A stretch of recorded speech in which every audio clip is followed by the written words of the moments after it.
কেবল কি সিনিয়র হলেই পাওয়া যায় অধিনায়কত্বের দায়িত্ব? প্রয়োজন হয় না পারফরম্যান্স? টাইগার ক্রিকেটে এ যেন এখন হয়ে গেছে অলিখিত নিয়ম। টানা অফ ফর্মে থাকলেও লিটন দাসের কাঁধেই উঠছে কাপ্তানের দায়িত্ব, কিন্তু কেন?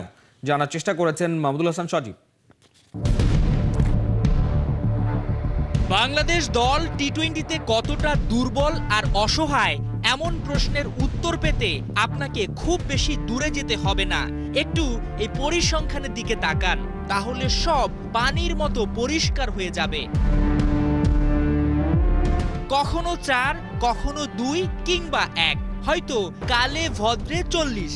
এসব গেল কয়েকটা ইনিংসে লিটন দাসের রান। অভিজ্ঞ এই ক্রিকেটার যেখানে রানই পাচ্ছেন না, সেখানে কি করে সামলাবেন নেতৃত্বের ভার? প্রশ্ন ওঠা কি খুব স্বাভাবিক নয়?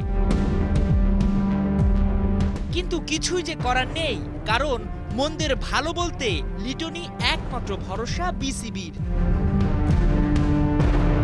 ইনজুরি সহ পারিবারিক ইমার্জেন্সির কারণে অনেক ক্রিকেটারই ক্যারিবিয়ানদের বিপক্ষে টি-20 সিরিজ খেলতে পারছেন না। ফলে অনেকটা বাধ্য হয়ে 15 সদস্যের দলে কয়েকটা রিপ্লেস দিতে হয়েছে বিসিবিকে, যেখানে ক্যাপ্টেন ইস্যুটা বেশ দৃষ্টি কাড়ে।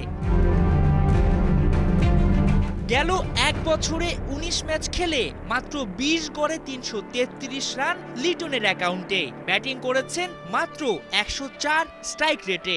এমন একজনকে বিসিবি খুঁজে নিয়েছে যিনি পুরো ক্যারিবিয়ান সিরিজে সুপার ফ্লপ, অথচ এই লিটনকেই অফ ফর্মের জন্য সাদা বলের ক্রিকেট থেকে বাদ দেওয়া হয়েছিল।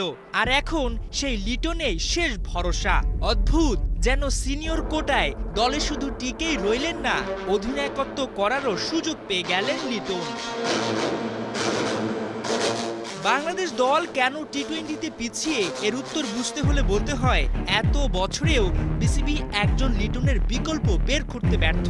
তাই সেখানে টি-20তে ভালো কিছু আশা করা তো বিলাসী ব্যাপারই বটে। এখন দেখার বিষয়, একদিকে উইকেট কিপিং, সেই সঙ্গে অফ ফর্মের বৃত্ত, এসব সামলে কিভাবে নেতৃত্বের ভার সামলান লিটন। মাহমুদুল হাসান সজীব, ৭১।